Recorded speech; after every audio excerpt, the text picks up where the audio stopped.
Welcome to Lift Talk. This is episode 40. I'm here with Nick Papastamatis. Did I get it right? You got that right. Hell yeah. Nice.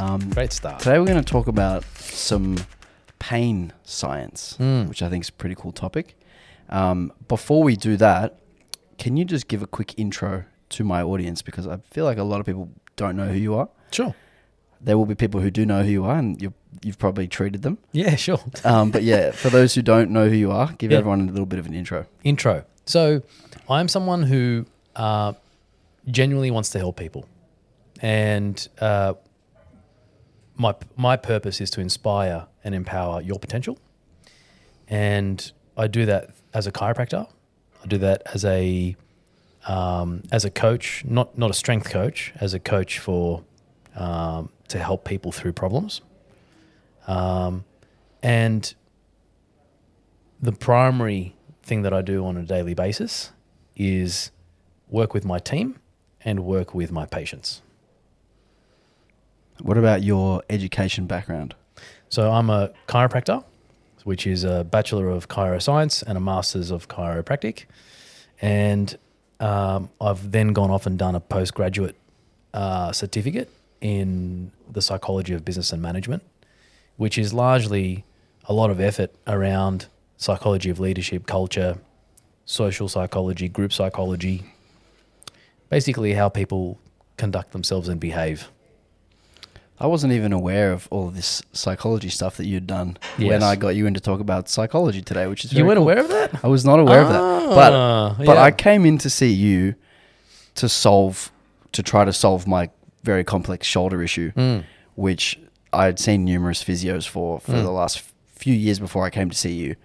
And the reason I came to see you was because everyone had told me that you love complex problems. Yeah, I know. And even when I was just talking to John about it before, I'm like, oh, yeah, Nick's coming on the podcast. He's like, man, Nick's awesome. He just loves complex problems. Yeah. He literally said exactly that.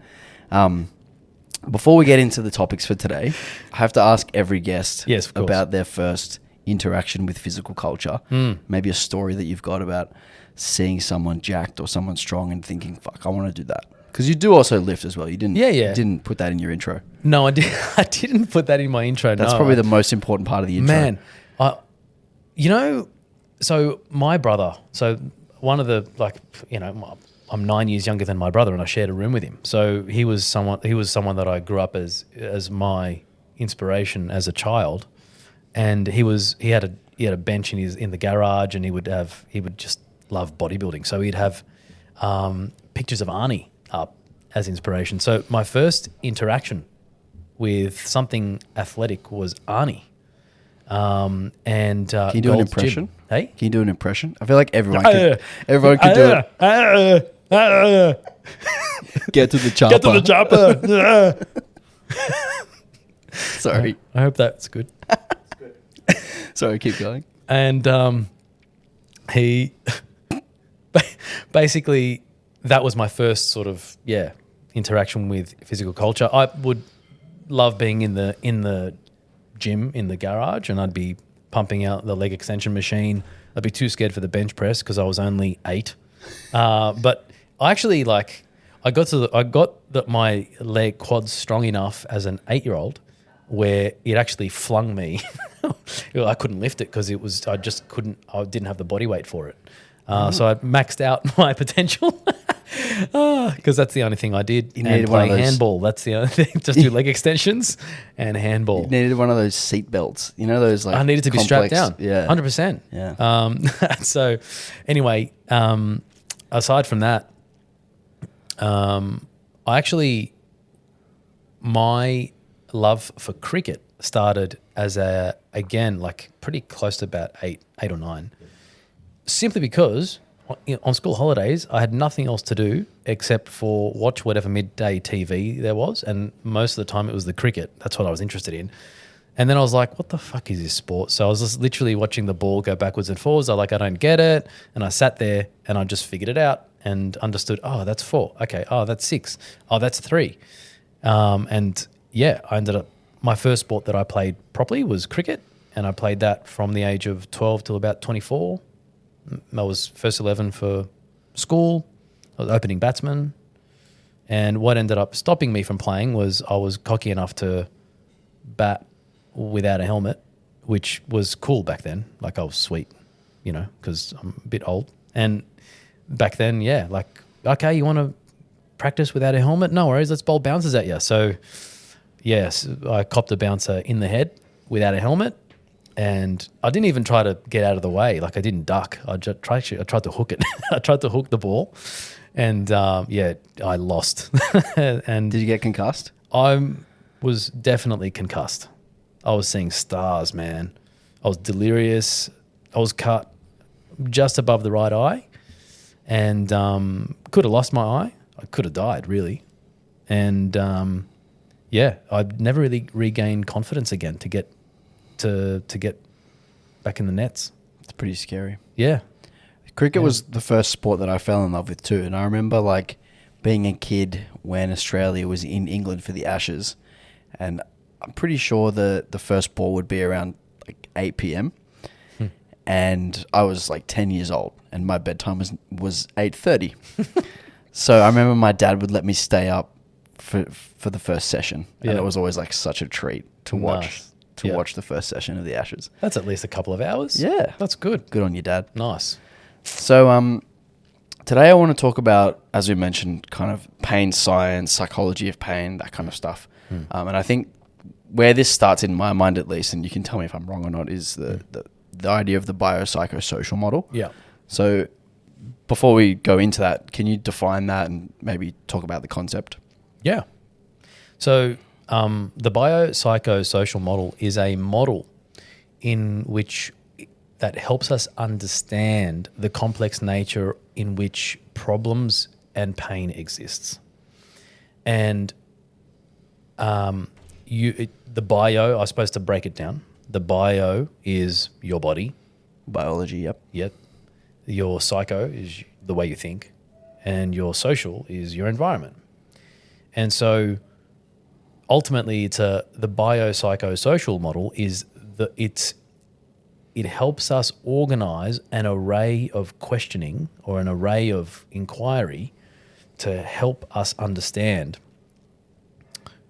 where a problem might be originating from. And we usually look at acute changes in either one of those three spheres. And so that's the basic premise of the BPS model. So how do those three things then interact with one another?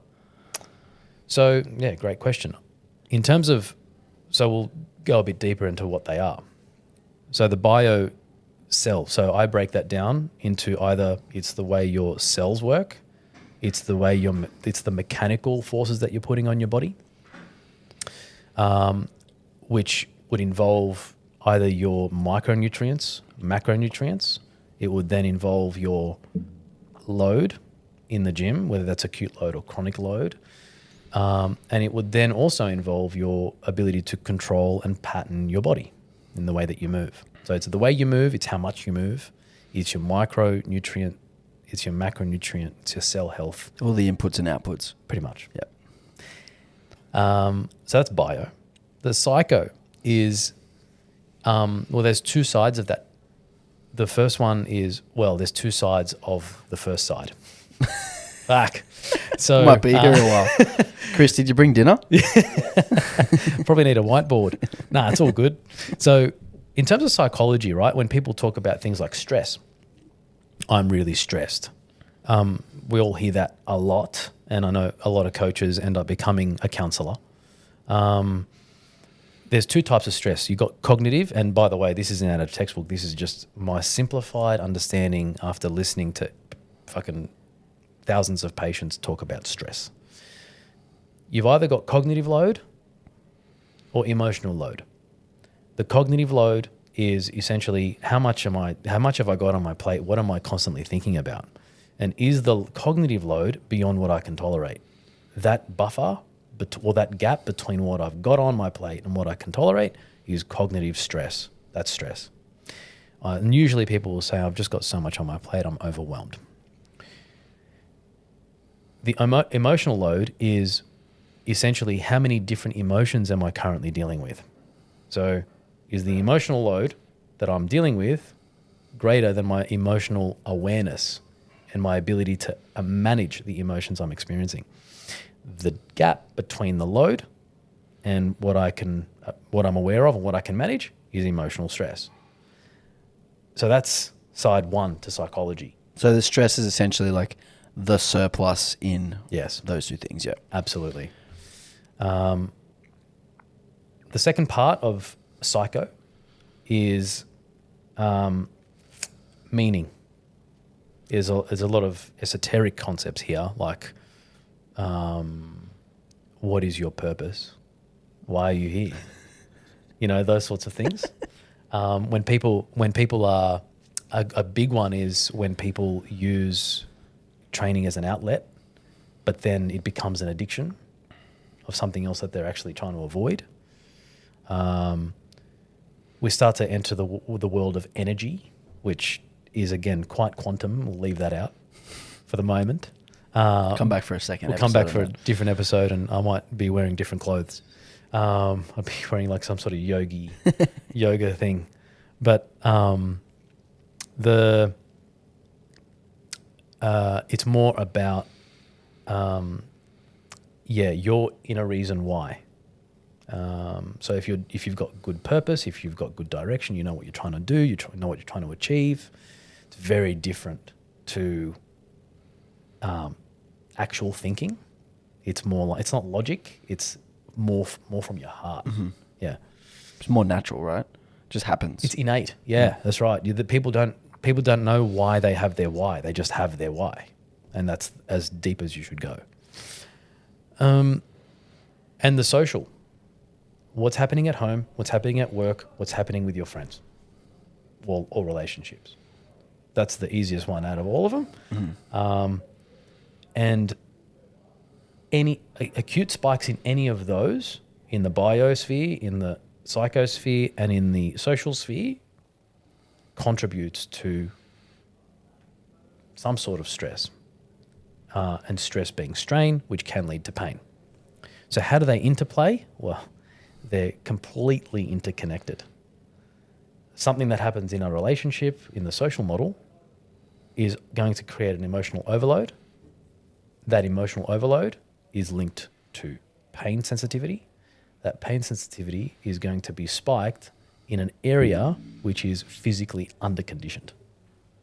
So if you've got, and we know we talk a lot about asymmetry, right? People looking for a perfect or an imperfect. So you can squat, you can be all twisted and shit when you squat. That's fine. Look how many people squat all twisted.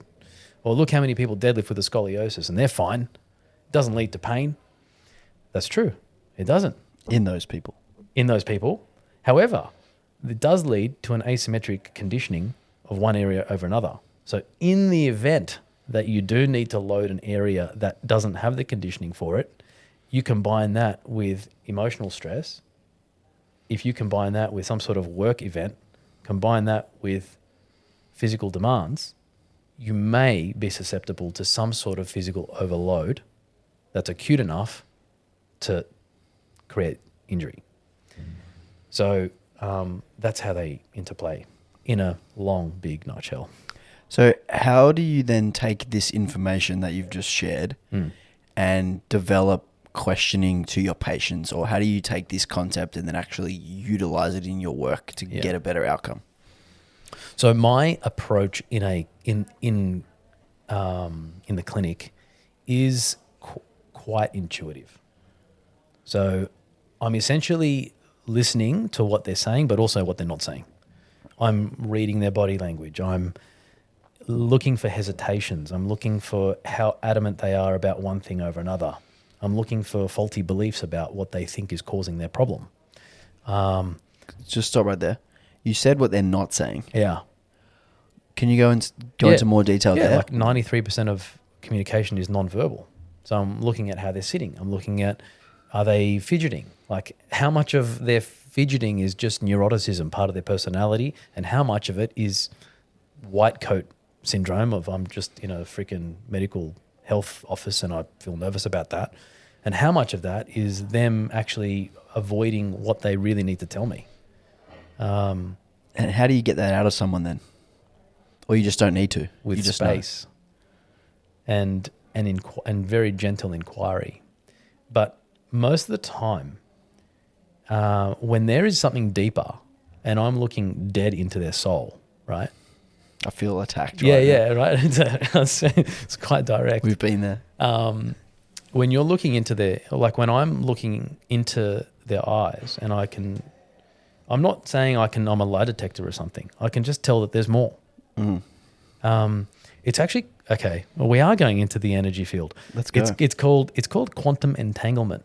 It's a theory that Einstein tried to prove wrong but couldn't. He actually proved it more right. It's also a theory that is pretty woo-woo. It's pretty out there. So I'm not saying that I believe it exists. It doesn't. It's actually the foundational element of empathy. Quantum entanglement explains how empathy works. If in your electromagnetic field is actually entangling with mine right now, right? Why are you smiling? Keep going. Okay, right. Basically, if you said it was woo-woo, and I'm just laughing at that. Yeah, it's woo-woo. It sure is. It is. When we actually entangle, the emotions that you feel, which are just molecules within your body, right? It's a cocktail of molecules within your body that vibrate at a particular frequency, which determines the strength of that emotion, right? That makes sense. Right? Now, what's under photonic imaging, we can see that when we're actually connected, empathy is when my cells mimic yours,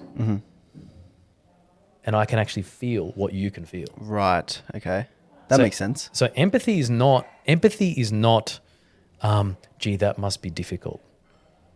Empathy is actually identifying the exact emotion that the other person is experiencing. Not, gee, that sounds really hard, man. That's a compassionate statement in response to the feeling that they must be having. Like that's almost like a learned, rote learning. Like just this is what I'm supposed to say in this moment. Correct. So empathy is hey, like you must feel really sad. Is sad what you're feeling? What are you feeling?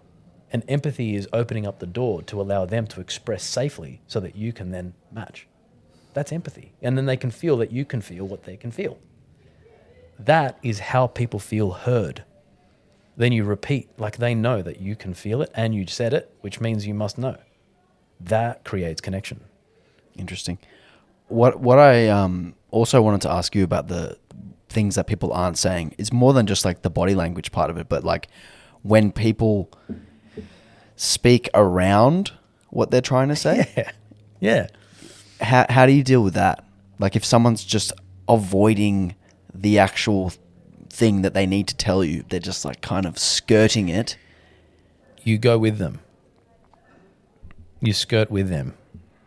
And because the other problem we have is if it goes too fast and you cut through, look, I mean, I'm a pretty direct guy. Like I say, pretty much call a spade a spade.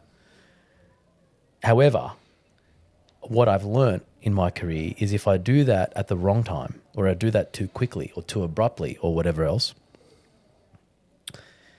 I end up putting them into a fight or flight response. And as soon as they are in a fight or flight response, their ability to make decisions is out the window. Their ability to work with you and stay coherent is out the window, like by a long way, not just 10% down. It's like completely flipped. They're now in survival mode. So I can't help them get out of their body what they're trying to say to me if they're in fight or flight. They have to feel completely safe. And the only way to do that, I've found, is the slowest way. And that's to skirt around. When they're ready, yeah. When they're ready, they'll tell you. And it comes with gentle inquiry, like, is that everything that's on your mind? Is there anything else? If there was one more thing, what would it be? So all of these kind of skills that you've developed, they almost seem innate and they almost seem like you have them or you don't. And like I'm someone who, like the psychological part of coaching is the thing that I enjoy most. Like actually building a connection and trying to learn that person so I can help them more. Do you think that can be taught? Totally. So emotional intelligence is 100% learnable. Daniel Goleman and Richard Boyatzis are the two researchers that came up with the four, and then Daniel Goleman added the fifth components of emotional intelligence. As you develop these components and you develop your intelligence, your ability to feel what needs to be said becomes more attuned. What are the 5 pillars? The 5 pillars are awareness, so self-awareness, self-management, motivation, which I don't use. I don't like to look at motivation because it's more than just emotional, but motivation, empathy, and then relational management, i.e., I can feel, I know what I feel. I know how to manage what I feel. I'll skip motivation. I can feel what you can feel, and I can help you manage what you can feel. They're the 4 components. So it starts on a place of self-learning and self-discovery before passing that on. You will be very limited to how much you can help someone else if you cannot identify the emotion in the first place, because empathy is the process of feeling what the other person feels. So if your awareness of emotions is limited to begin with, then you'll be limited to your empathy. So a lot of people are quite aware of, so you seems a bit off today or whatever else. They're generally aware and vaguely aware, but beyond and being able to identify exactly what that emotion is comes into being 100% present and connected to the other person in that moment to then be able to identify what that feeling is and help them process it. But if you can't feel or identify that emotion, or if you've got a really bad experience associated with anger, like, you've dealt with some sort of childhood trauma because, I don't know, dad was angry all the time, and I'm sorry if that triggers anyone. And your experience with anger triggers a PTSD event. You're now not managing their emotions, you're managing your own emotions, which was the emotion that they triggered in you. Yeah. Just by not even saying something, they're just angry. How do you empathize with someone else if you've never experienced what they're experiencing? Is that possible? You can't. Okay. You can learn. Okay. Yeah. Interesting. Okay, we've gone on several tangents already, so I need to check my notes God. to know where we're even up to. Your question was, how do we coach? Like, how do you develop? Can you develop this ability to? That wasn't written on the sheet. That was just based off what we were going off. In other words, you can learn how to develop this stuff. Yeah. The only other addition, once you develop your emotional intelligence, is to then learn what questions to ask. How do you do that? That is a little bit more methodical. You can, like, I know that there are lots of different sheets with lots of different questions, like, okay, tell me more. Where does that come from? Have you got history in that? Is there something in the past that this reminds you of? There's a list of these questions. My best questions are the ones that I didn't recite. Mm-hmm. And that comes through experience? Yeah. Or do you think that's innate as well? It's for me, it's felt. It's something I feel needs to be asked. Do you think that can be learned? Yeah. Okay. Interesting. It comes down to how much you listen to yourself. Yeah. Okay, so we've kind of covered in a clinical sense how the BPS model works. What about in a coaching sense, like in my job? Yeah. How would someone like me use the BPS model to help their clients?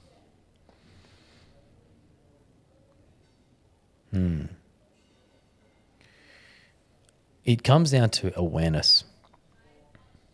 Okay, so I've definitely learned. Okay, so coaches want to coach, right? Like they want to help someone through movement. They want to help someone towards their goals. In a very simplistic term. If you've got a client that comes in and all they want to do is tell you about what's just happened to them, what I've learned as a chiro, and I do think it applies to coaching, is the slowest way is the fastest way. If you try to get, okay, yep, all that's happening, you're here to squat. It's like, cool. But in that moment comes a decision around actually what is the most important thing today.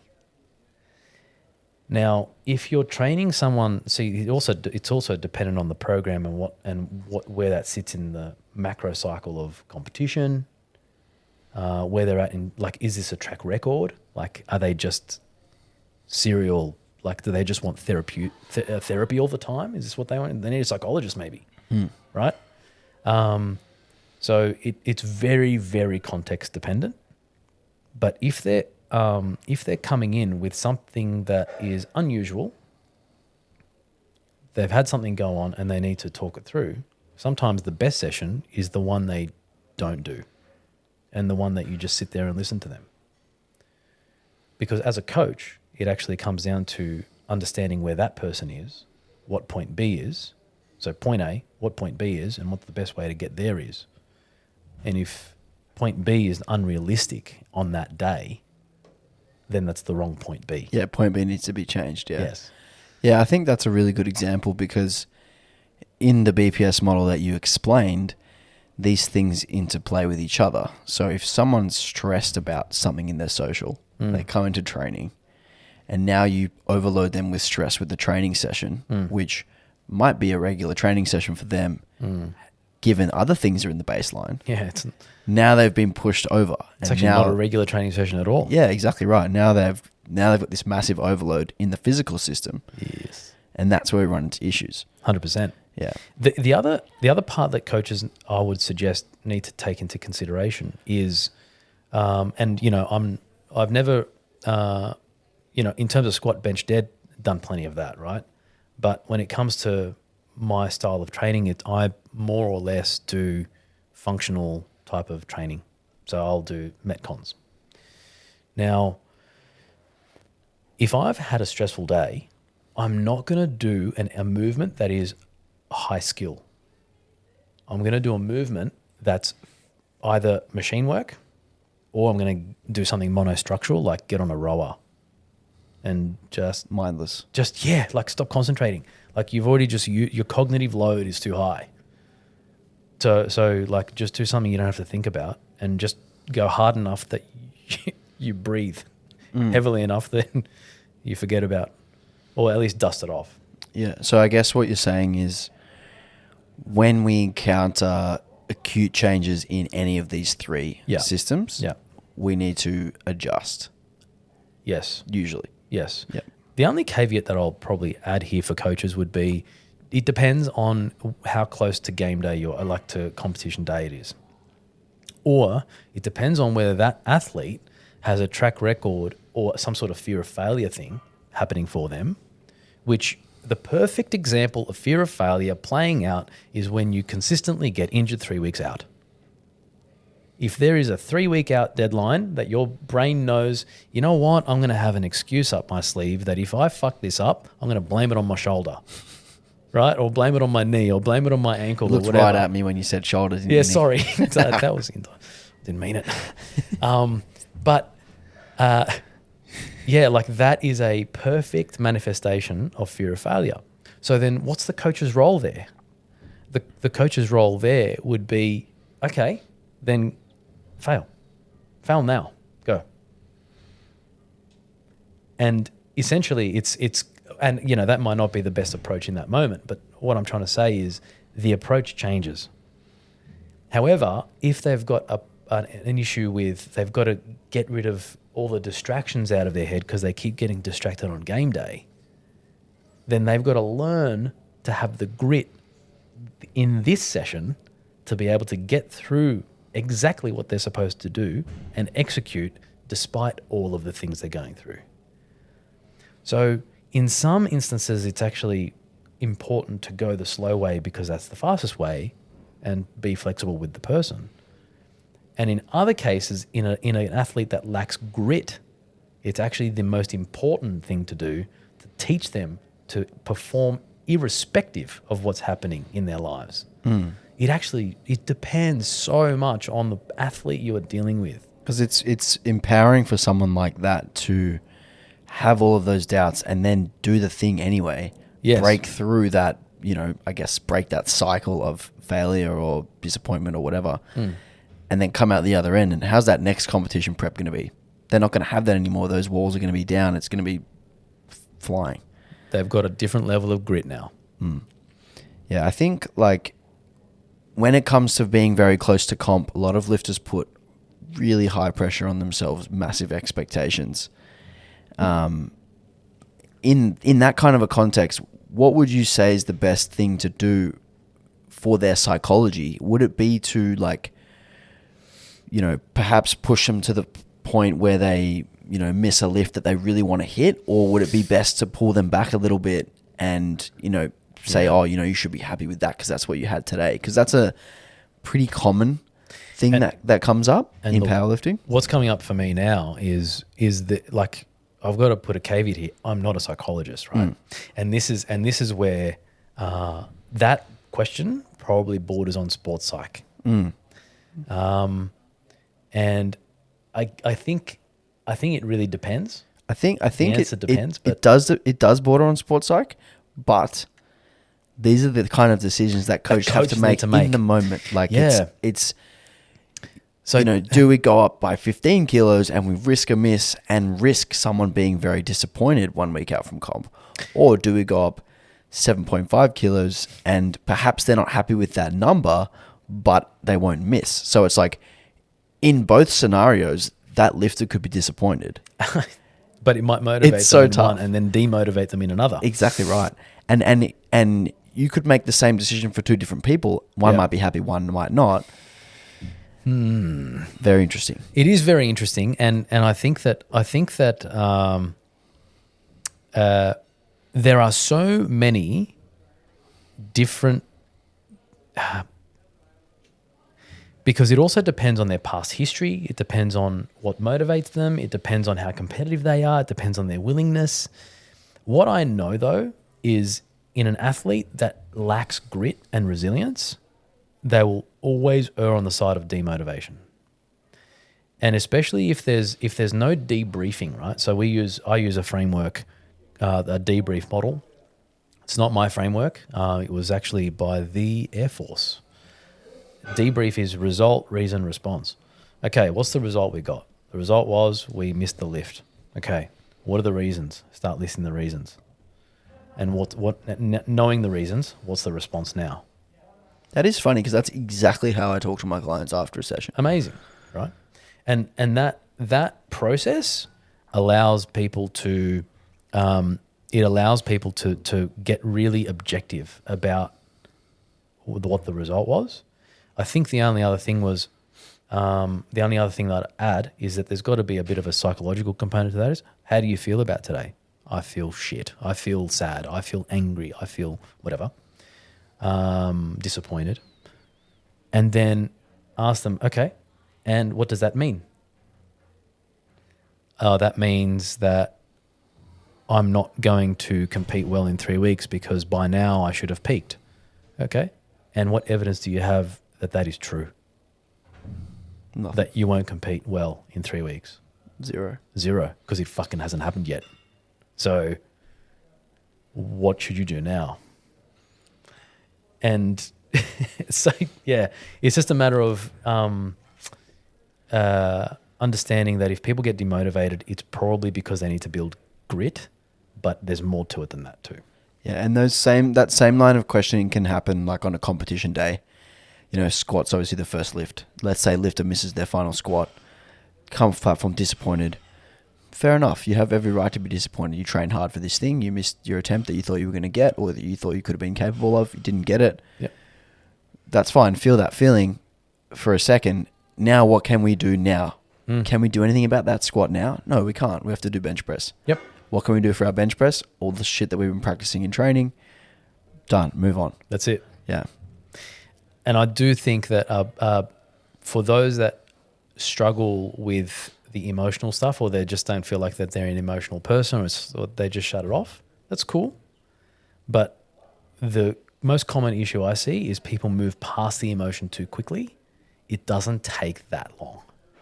It just takes about a minute or two longer for them to fully feel that molecule vibrating. What is it? What does it mean? And what do I do now? Yep.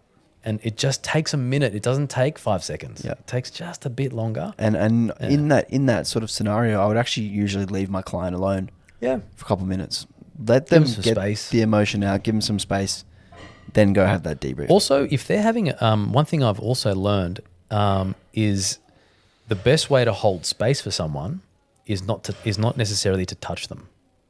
I'll tell you why. When you touch, you actually release oxytocin in the other person and yourself. I learnt about this when we did the birthing class about. Yes, you certainly would have. Learnt all about this. Yes, a lot of oxytocin. Yes. And when you touch someone, what you're doing is actually interrupting the processing of that emotion, that cocktail of that molecule that's vibrating.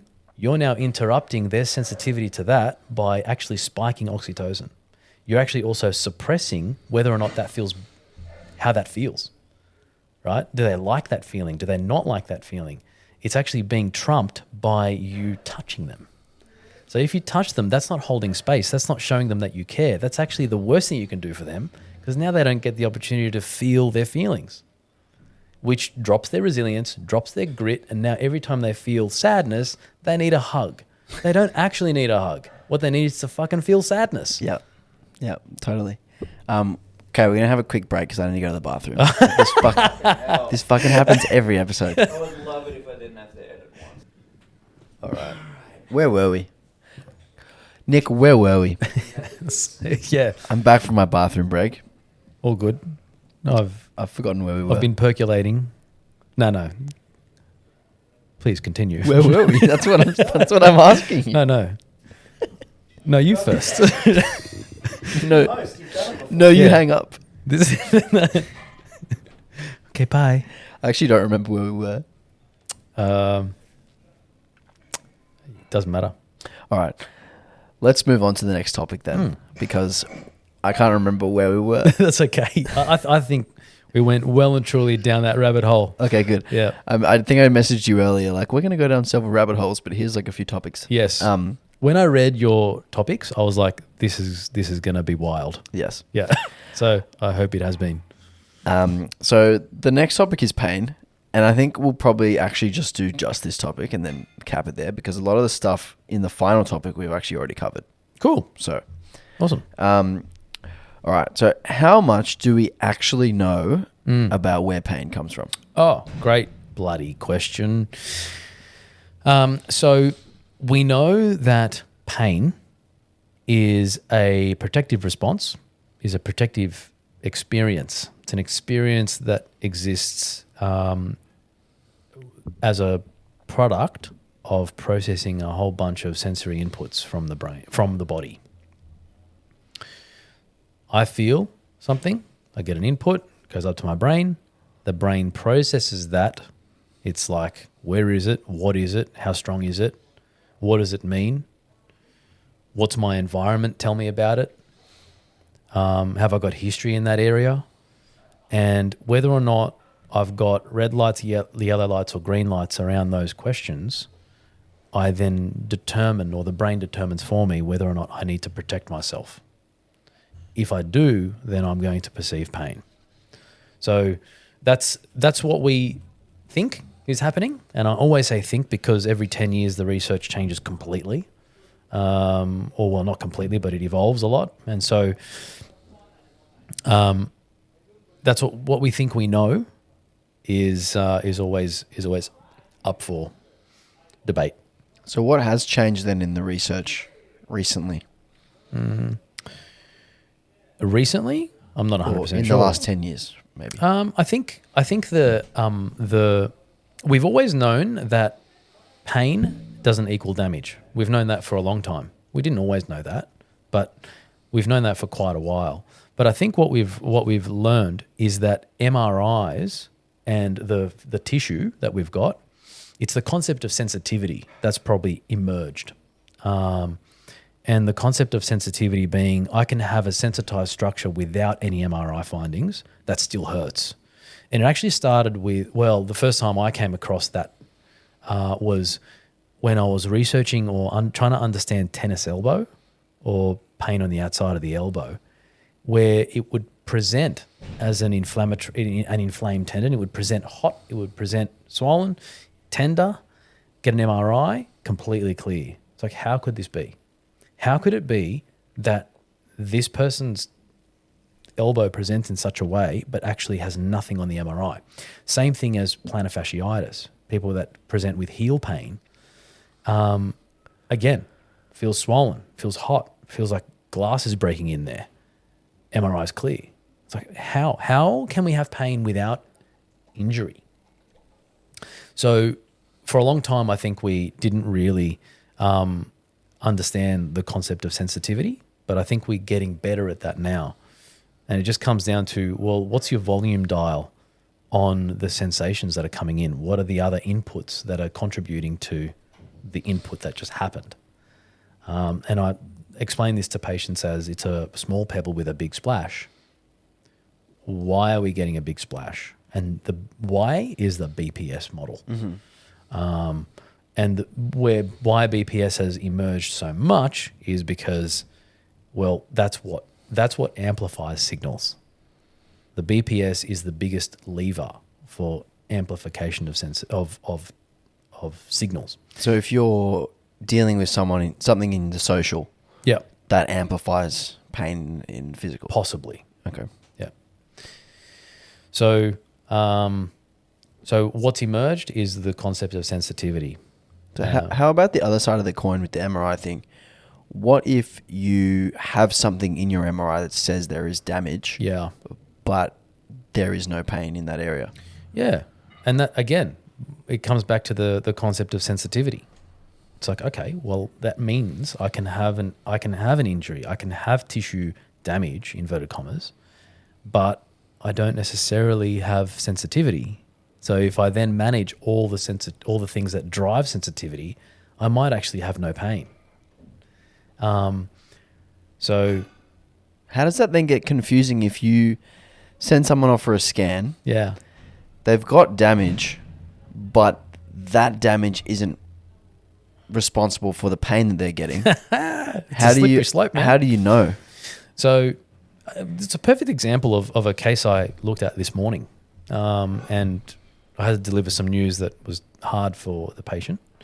Is a powerlifter, and it's a disc issue, like a lower back disc issue, and the research is actually hit and miss around whether or not discs hitting nerves, creating nerve irritation, whether or not that actually is relevant.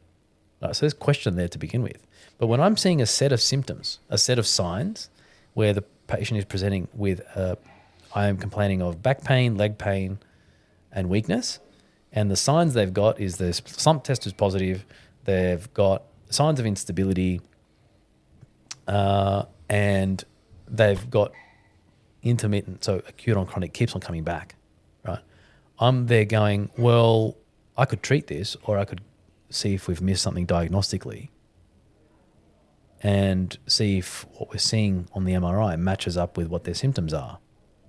And if it does, then it's more likely that it's correlating, which means it will respond better to the appropriate course of management for that condition.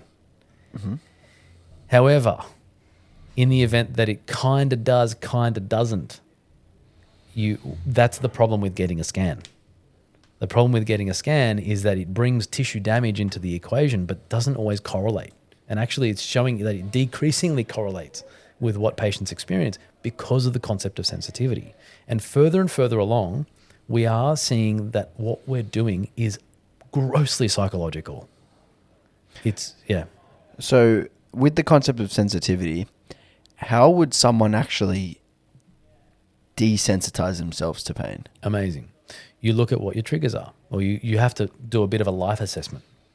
So you would use the BPS model as any person, not just as a coach or a chiro or a therapist. You'd use it as an individual, as a life audit. Okay, what's been happening with my training lately? Have I been training too much? Have I been going? My favorite at the moment is this running frenzy that everyone's on. Everyone's doing runs. It's like, do you understand that's that load? A cheeky 5 to 7K on Sunday is load, man. And you don't have to especially tell me, man. I haven't run in. if you're not a years. runner, like if you're not a runner and you do a cheeky 5 to 7Ks because you've got the lungs for it, come on, man. That's not a nothing. That's another session. So did that fit into the microcycle? Did you tell your coach about that? Did you? Right? And it's not like, especially if you're training towards something. So looking at and auditing your load, auditing your nutrition, auditing your stress, psychological, being the cognitive stress or emotional stress, auditing your purpose, auditing what mission you're on, auditing your friendships, auditing your house environment, your work environment. And if all of those are clear, then I'd have some serious questions as to why you still have sensitivities. I'd say that maybe you're missing something. What's missing then? I'd say that they're choosing to ignore an elephant in the room. So they're lying about the audit. 100%. Okay. People will lie about the audit all the time because they don't, especially to avoid the thing that they actually don't want to change. Yeah, they're having 20 beers every Saturday. Yeah, right. Like, you know, my favorite one is I don't want to improve my nutrition because I haven't experienced any consequences with I'm performing fine, aren't I? Like, I'm looking after an ultra marathon runner at the moment who is a freak runner actually, and like she won her last ultra event, which is crazy. And she hasn't experienced any dramas with her body as a result of her nutrition. Like there's no osteopenia, there's no, but she does have a bone stress injury, but there's no density problem. So what's the issue? You know, I don't have any gut issues. My energy's fine. My weight's fine. So why should I change my diet? It's like, okay. I mean, that's not illogical. No, it's not. So again, but you know, if you looked at this person's diet, the calorie intake isn't where it needs to be, and nor is the nutritional quality of what they're eating where it needs to be, but they're just not experiencing consequences. So it's like, okay, well, how do you motivate this change, or how do you even assess whether they want to change? So it's kind of that's the elephant in the room for that client, which, by the way, you don't force. You skirt around the issue until it becomes an issue, and then they're like, okay, now I need to change my diet. Okay, now we have an irreversible issue. That's what I fear. Yeah. But anyway, the point is that when you do an audit and you self-audit, sometimes you just conveniently miss the things that actually need to fucking fix. Interesting. So I had another question. Oh, one other question I had was, you hear about the concept of a pain threshold. Yeah. Often. Is that genetic, or is that something that can actually be altered with BPS? Because like I got tattoos. Yeah. They hurt. Yeah. But I speak to people all the time who say tattoos don't hurt. Yep. Am I just Awesome. being soft? No. Or are they No. tough? Or do they actually have less pain than me? Or am I just perceiving that pain to be... Amazing. It's cultural. So... So you're saying I didn't have a hard enough upbringing? I didn't say anything. You said that. So different parts of the world will carry different pain sensitivities. Certainly, more stoic countries like the Eastern Europeans. Russians. Yep. And surrounds. They are very stoic. Like they're not looking at threats. That's not a threat. You haven't seen a threat. Yes. I've seen a threat. What you're pressing on me is not threatening. So it's kind of like what they've been through isn't really, it doesn't really make what you're doing threatening. Okay. How would I explain then, like a family member having a completely different experience with something like a tattoo? Yeah. How do you explain that? I'm not really sure, actually. I think it comes down to, well, what's your perception of a needle? And what's their perception of a needle? See, like, my thing is I got no problem watching myself get tattooed. Like, Yeah. I'm like, oh, yeah, whatever. Like, Yeah. I actually like checking. I'm like, oh, how much has he done? Yeah. But, you know, it fucking hurts. Yeah. Yeah. But then in other people, it doesn't hurt. Yeah. Yeah. So there's a few factors, right? So let's work through this. Although I don't know the answer directly, let's work through it. It's your relationship with needles. It's the relationship you have with the area that you're getting tattooed. It's the BPS status of yourself in that moment. It's the environment that you're currently in. They're probably in a nutshell. Plus your general received cultural sensitivities. Like, for example, like I said, different parts of the world will have different pain sensitivities for sure. So it's a few factors overlaying. Also, one personality factor which drives pain sensitivity is neuroticism. So if you're more neurotic, you might experience more pain than someone who's not neurotic. Yeah, so there's lots of different reasons why. But it's also another reason why a lot of women, or some women, I shouldn't say a lot of women just in case I offend anyone, but some women have said childbirth wasn't that painful. That's crazy to me. I know, but I hear it. And what I'd say the minority, mind you. I wouldn't, based on what I've seen, fucking hell. Yes. That's intense, man. Yeah, I mean, Chrissy had 2 cesareans and it was still brutal. Yeah. Yeah, that's really interesting. You mentioned the environment that you're in, and immediately that sparked me to one of the tattoo sessions I had where there was, because there's often like 5 or 6 artists working on the same floor. They have different music playing. There was metal playing for like an hour. Yeah. And it just drove my pain Up. further and further up as it went on. Like to the point where I had to like ask them to death metal? change it. Yeah, and it was just like, fuck that, it was man. just like I can't do it. hurting my ears, hurting my arm. I know Just- that a lot of death metal listeners probably listen on here right now. I'm a deep house guy. You know, I think that Give would me a be more cocktail of the I think that would be more of the demographic. I think the old powerlifters. Yes. Like if you're 35 and up, yeah, it's metal. it's metal. Yeah. If you're like, and I would say most of my listeners would probably be between 20 and 30. okay. It would be a lot of EDM. Okay. Yeah. Oh, yeah. Lots of rave goers. Lots of rave Lots goers. of rave goers. Yeah. Powerlifters love raves. They do. Not for me. What are the rules? Not for me. Love, respect. Anyway, I don't there know. are rave rules. Yeah. Are there rules? Yeah, there are rules. There are 4 main rave values. Okay. Love, respect. There's 2 others. Anyway, if anyone knows, let me know. Yep.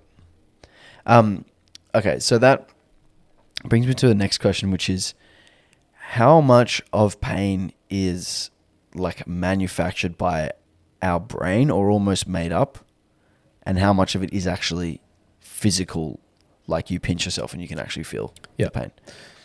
Great question. That's a very widely discussed topic at the clinic with the team. How much of this is what we'd call pathophysiological and how much of this is neuropsychological. Mm-hmm. So it comes down to the basis of how are these signals formulated. You have 3 nerve sort of chapters. Chapter 1, let's say it's an ankle. Sprained your ankle, right? You're getting a signal from the ankle to the spinal cord, and from the spinal cord, the second one, to the brain, and then from the brain to the rest of the brain. It actually goes from the spinal cord to the thalamus, and then it's sort of like the distribution highway. The inputs coming in from the ankle to the spinal cord carry they're nociceptors, they're pain receptors.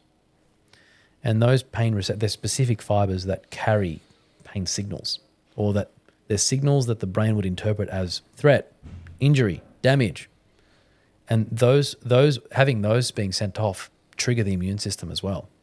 They trigger white blood cells, red blood cells to flourish, to flood the area, especially if there's a lot of nociceptors being fired off. So if I've got nociceptors, if I've got an immune response and I've got those signals being sent up to the spinal cord, I've got some sort of tissue response. Anything from the spinal cord on is now what we'd classify as centralized pain. And that centralized pain is largely perceived and influenced by the BPS model. Back to square one. Yeah. Interesting. So every injury actually has both. If you just injure yourself, every injury is going to carry some localized and peripheral sensitivity, and it's going to carry centralized sensitivity. It just skews one way or another depending on the acuteness or the chronicity.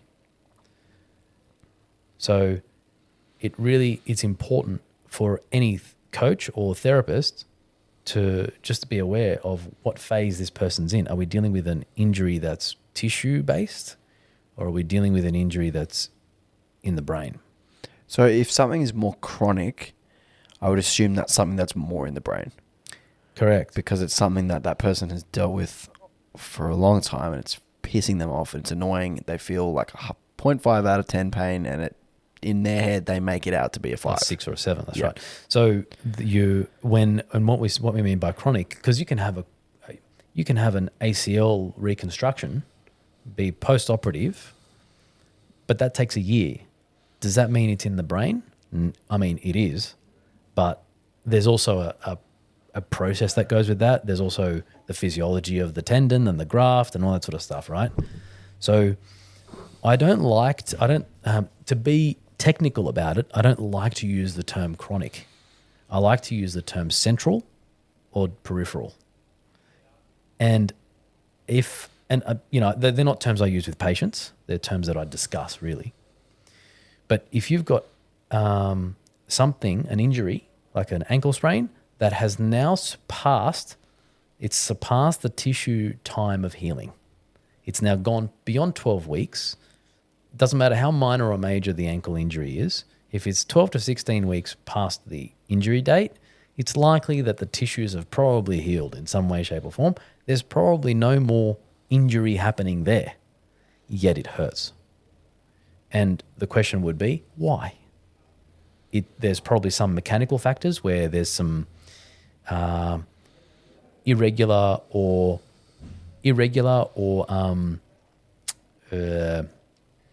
spiking of signals being sent through the ankle because it's not stable, because it bumps and grinds on different parts of the joints and you perceive that. But it's largely because of the existing circuitry, the second nerve and in the brain, where it's like, okay, there's clearly this ankle doesn't work the way that it used to. It doesn't feel the same. It doesn't feel right. And then the question would be, what is it that I feel? What does it mean? What do I need to do to compensate? And it's an array of other signals in amongst that as well. What does that mean for work? Does that mean I can't earn money? What does that mean for my rent? Like, this turns into a huge rabbit hole, which is why so much fear and frustration gets built up around chronic injuries or long-term injuries. Mm. So when you have an injury that surpasses the length of time it's required to heal, it means that it's the central processing that's largely the issue, not the peripheral process. So when we have something that, as a practitioner, you recognize is likely in their brain, it's likely mental rather than a physical ailment, how do you actually talk to someone about that? Like, how do you actually tell them, hey, like, this is likely not physical anymore? Or is that not a conversation that you have? Not. Yeah, okay. No way. I wouldn't think so. Yeah. That's you then suicide mission? That one. Yeah. No. Yeah. I wouldn't think so. But how will you then? Obviously, you can't say, hey, dude, your pain's not real. You're making it up in your brain. How do you then actually deal with that situation? A perfect example of someone that isn't processing their problem very well is someone who doesn't articulate the symptom, the signal, in an objective manner. Explained by this. Where does it hurt? It hurts here. What do you feel? I feel pain. The reality is actually you don't feel pain. What you feel is a signal you're interpreting as pain. So how I'd work through that is, okay, I understand it hurts. But if you were to ramp that pain down, imagine it's like really low level. How would you describe it? And they might say, people that don't know how to process their pain would say, I don't know what you're talking about. It just hurts. So, okay. And then I explain the thing that I love explaining, and I get a pen and I jam it into my thumb or finger. Say, right, what does this feel like? And they'll say, oh, that feels sharp. That would feel sharp. I say, okay, cool. So if that feels sharp, if I jam it hard enough, will that hurt? Like, yes. Okay, so you can feel sharp before it becomes pain. They say, right. And they start to get it. It's like, right, so if I was to tone this down before it hurts, before it's painful, what's the signal you're feeling? And they'll say, whatever it is, ache, deep, it feels, and they usually fumble along the words. They don't have the vocab for it because they've never really connected the feeling before it's threat. So clue number one, someone that doesn't know how to process their pain usually talks about their signal like it's pain. It just hurts. The second one is, what does that mean? So, okay, so you've got some shoulder pain, right? And it's watch it, buddy. Yeah, I know. It's close to home, isn't it? I want to make you uncomfortable here, Alex. Yeah, this is supposed to be my podcast studio, buddy. So let's say you're feeling a bunching or a tightening around the back of the shoulder. So I'm feeling a bunching and a tightening around the back of the shoulder. Okay, what does that mean? This one stumps most patients. It's like, well, what does it mean? It means that there's something wrong with it. Fucking hurts, Nick. Yeah. And they revert back to that. Yeah. It's like, what does it mean? And they say, oh, it means that there's something wrong with it. It's like, your MRI says that there's nothing wrong with that, which is when an MRI can be very helpful. Your MRI says there's nothing actually wrong with that. So knowing that there's nothing wrong with that, you feeling that there, what does it mean if it tightens? This is the one that blows my mind all the time. And they'll say, well, then that's just the muscle working. It's like, yes, that's just the muscle working. Correct. So then, okay, so you kind of get them to this conclusion. Yes. How do you then get them to actually like believe it in practice? Because it doesn't just go away, right? No, you need the evidence. See, and this is again, like there's nuance here. Also, I don't patronize my patients, just for the record. Unless their name's Alex. So they now need evidence to suggest that what you've said is true and so that they can believe it and it becomes a belief and a narrative. I feel tightness in my shoulder. That just means that the muscle is working, and I've got evidence to suggest that that's true because I do more reps and it continues to remain consistent.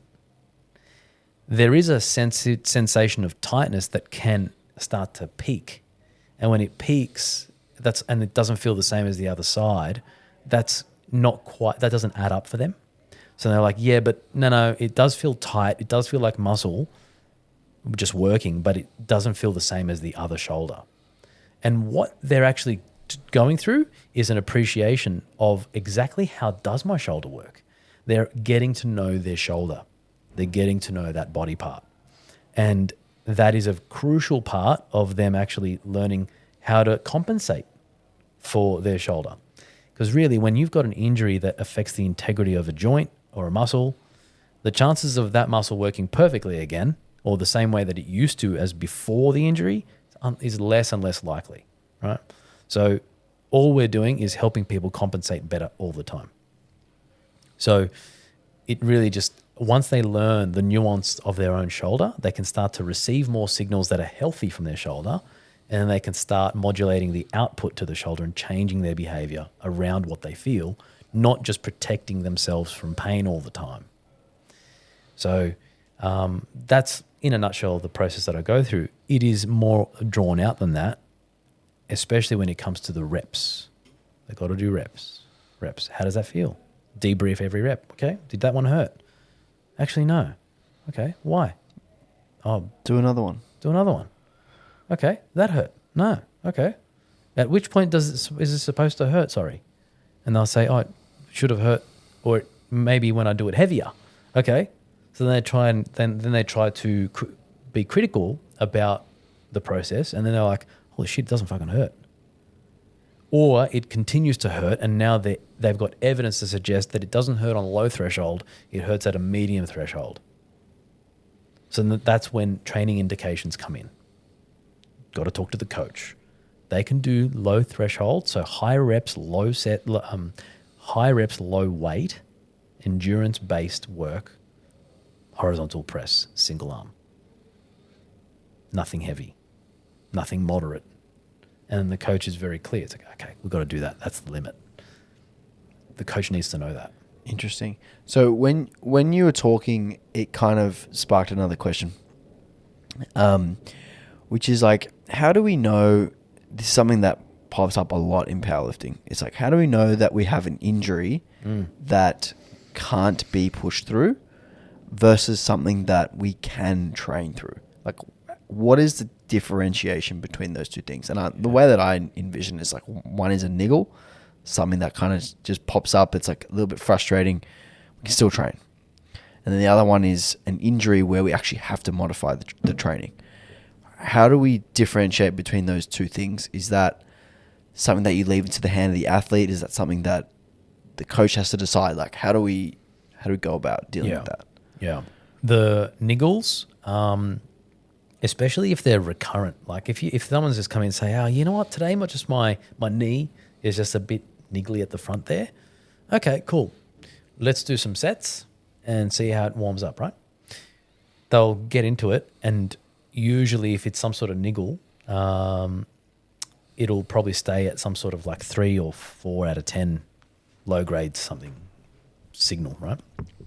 They probably won't even say, it's not even pain. It's just kind of there. It's just annoying. It's just annoying. But you can work through that. That's a 4. Anything more than a 4 out of 10 is starting to get out of the lane a little bit, because it's kind of, well, if the perception of threat is going up, there's some sort of circuitry that's working that is stopping, that is warning you. Right? So something is happening and a pattern.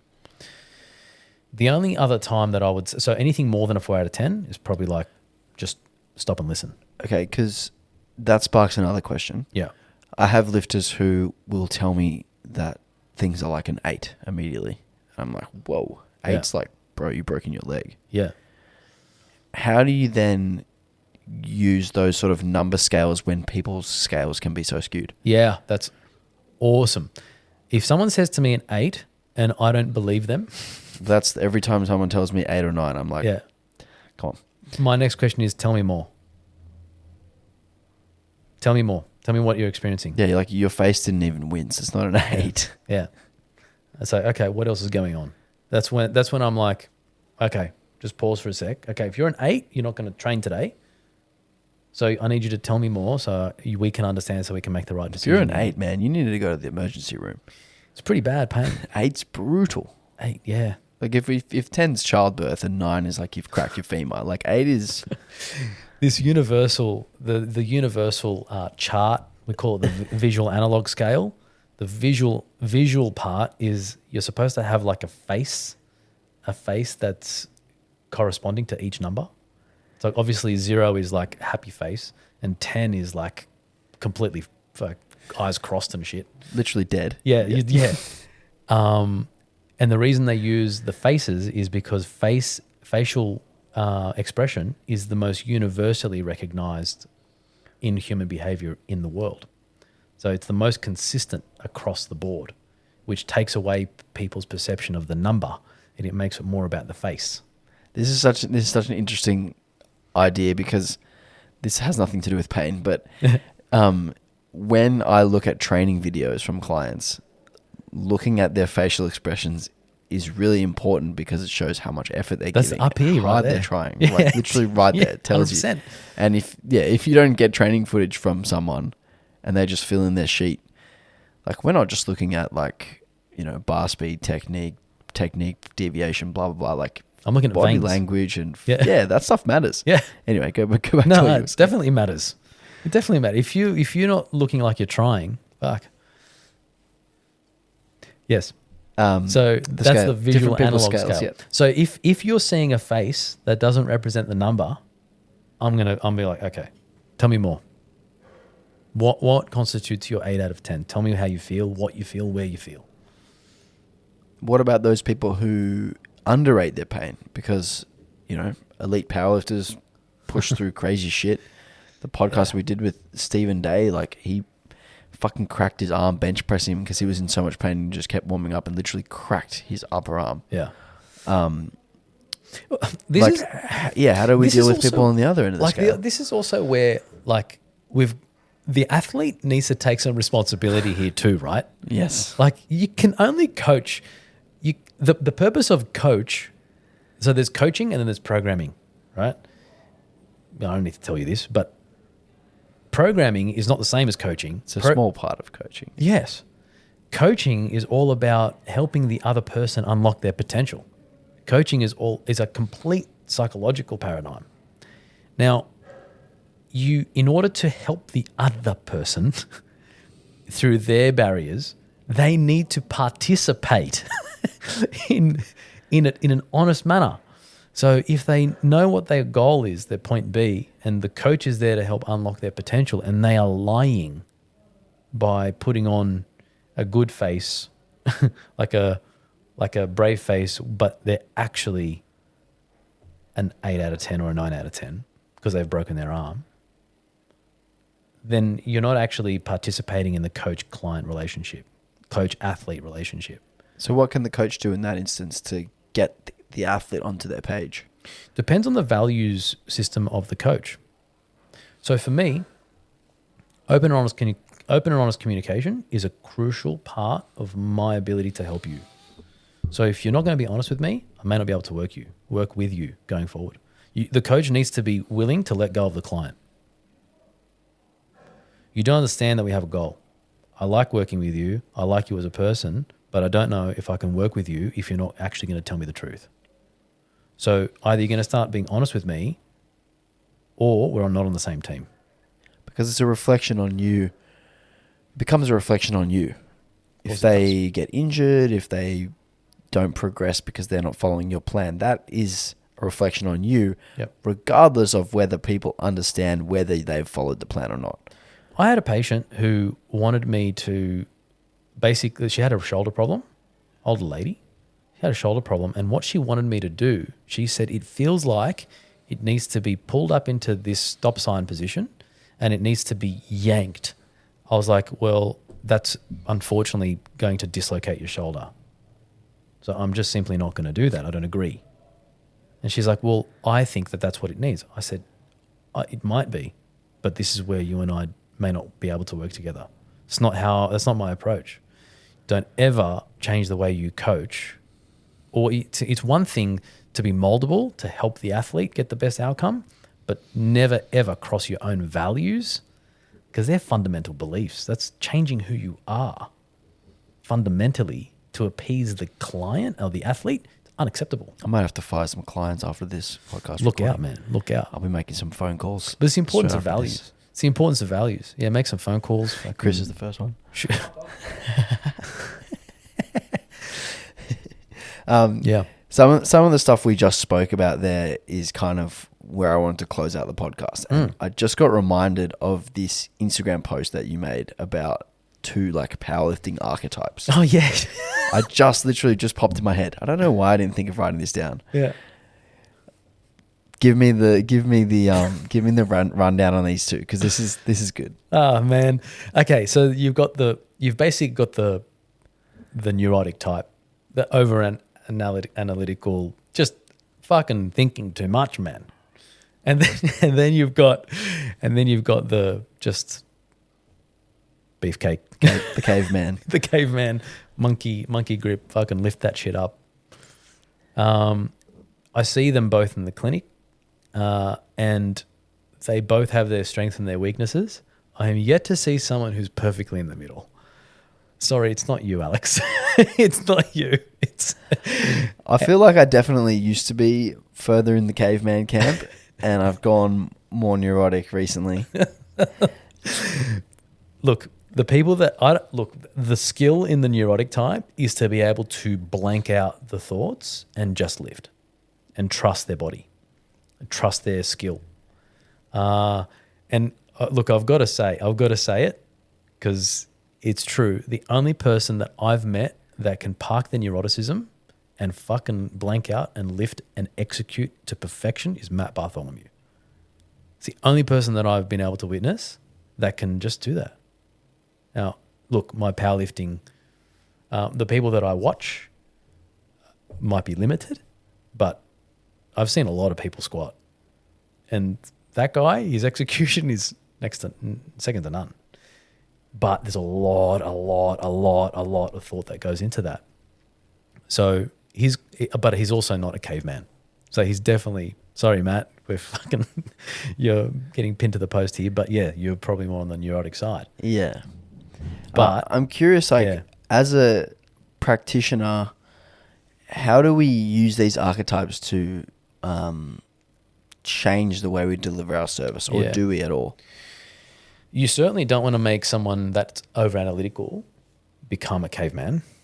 So it's not about changing people. You want them to lean into their strengths. Yeah, totally. And really a frustrating process for the caveman type is they now need to learn how to move really well, and they need to start thinking about their body.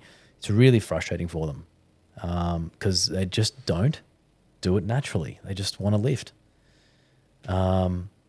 So yeah, they tend to get pretty frustrated with that.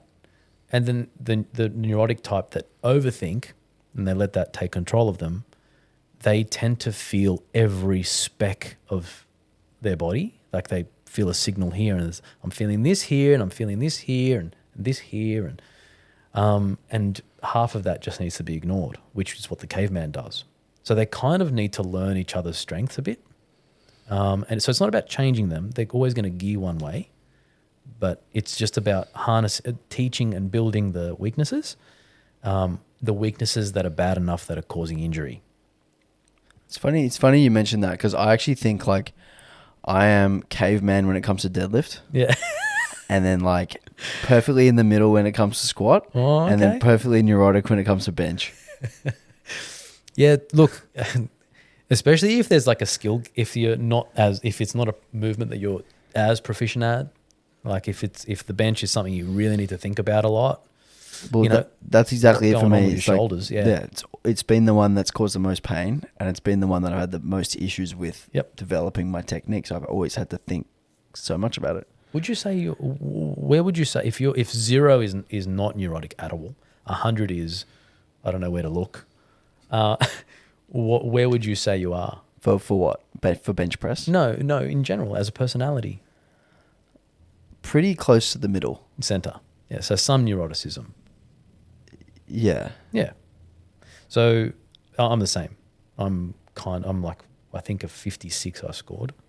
But yeah, I would if I was to put a number on it, probably maybe 40. More towards stable. Yeah. Yeah.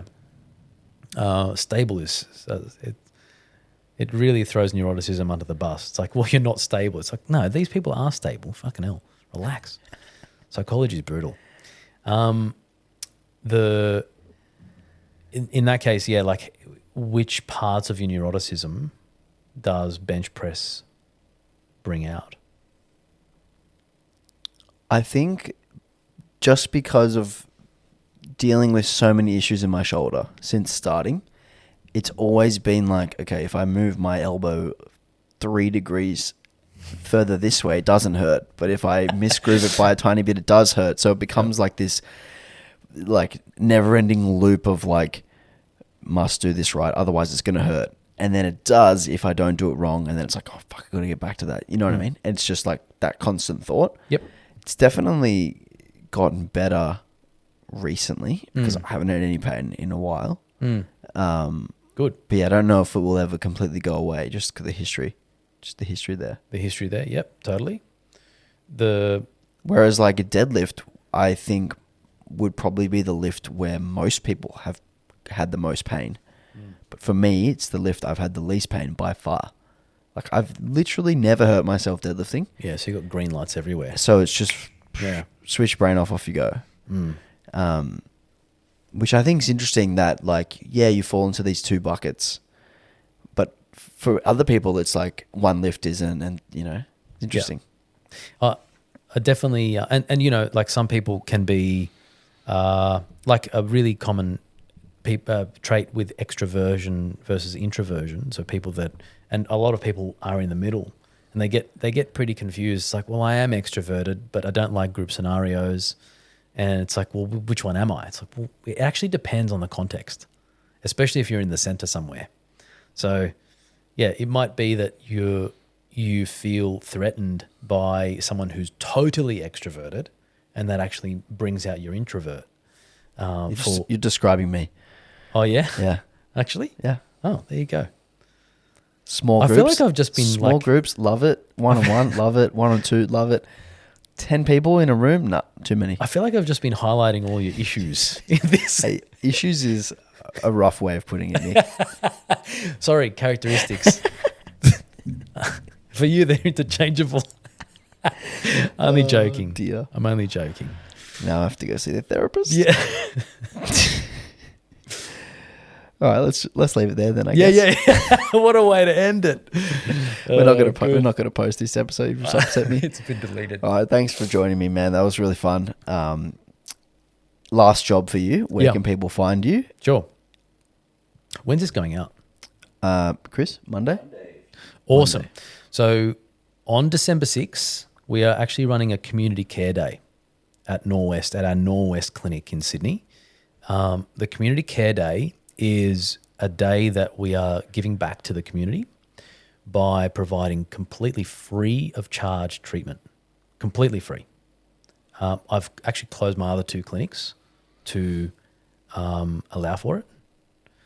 And essentially it's in exchange for toys, for non-perishables, for rugs and doonas, because we're going to donate everything to a domestic violence shelter. So this is for victims of domestic violence, 1 in 4 women, 1 in 14 men. Coming up to Christmas, like this is the time where some people are actually looking forward to it the least.